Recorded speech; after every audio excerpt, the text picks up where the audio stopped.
आप देख रहे हैं भारत दर्शन चैनल को सब्सक्राइब करें, लाइक करें, कमेंट करें, अपना प्यार दुलार दें। ऐसी कहानी हम आपके लिए हमेशा लाते रहेंगे। जय Hind. When you think about labor contracts in Surat, you're looking at one of India's most dynamic industrial hubs, where textile mills, diamond cutting units, and chemical plants employ thousands of workers daily. Understanding the legal framework here isn't just about compliance, it's about protecting both workers and businesses in this bustling commercial center. The foundation of labor contracts in Surat rests on the Contract Labor Regulation and Abolition Act of 1970. This central legislation applies to every establishment employing 10 or more contract workers, either currently or at any point in the preceding 12 months. What makes this particularly relevant for Surat is that most textile and diamond processing units easily cross this threshold, making registration mandatory for principal employers. Under Gujarat's implementation of this act, any establishment wanting to employ contract labor must first register with the concerned registering officer. The application process requires submitting Form 1 in triplicate along with the prescribed fees.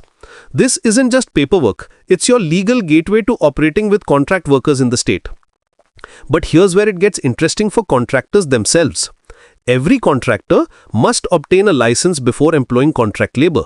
The application goes through Form 4, submitted in triplicate to the licensing officer, accompanied by fees and a certificate from the principal employer in Form 5. What's crucial is the security deposit requirement, currently set at 270 rupees for each workman. This deposit acts as a financial guarantee, ensuring worker welfare compliance. The Gujarat government has been particularly active in updating wage structures. The latest minimum wage notification, effective from October 1, 2025 to March 31, 2026, shows the state's commitment to protecting worker interests. The revised variable DNS allowance now stands at 48 rupees 50 paise per day, uniform across both Zone 1 and Zone 2. For skilled workers in Zone 1, the total minimum wage is rupees 522 rupees 50 paise daily, translating to 13,585 monthly. Semi-skilled workers receive rupees 510 rupees 50 paise daily or rupees 13,237 rupees monthly. Unskilled workers get rupees 550 paise per day, amounting to rupees 13,013 rupees monthly.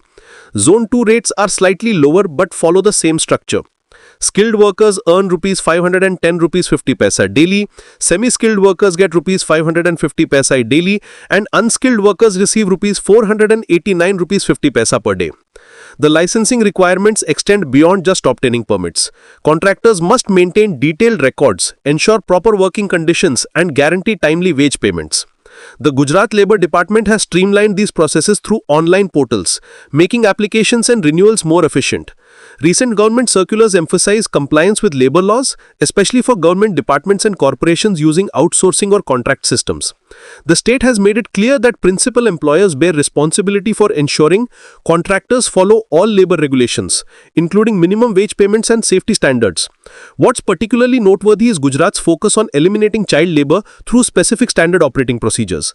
The state has also issued guidelines ensuring contract workers receive paid leave for voting during elections, showing attention to democratic participation rights.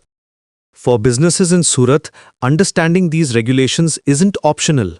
Non-compliance can result in fines up to 500 rupees and imprisonment up to 6 months under Section 22 of the Minimum Wages Act. The legal framework also covers Provident Fund and ESIC calculations based on revised gross wages, professional tax adjustments, and mandatory display of wage rates at prominent workplace locations. The Gujarat model demonstrates how state governments can effectively implement central labour legislation while addressing local industrial needs. For Surat's thriving business ecosystem, these regulations provide the structure needed for sustainable growth while protecting worker rights in one of India's most important commercial centers.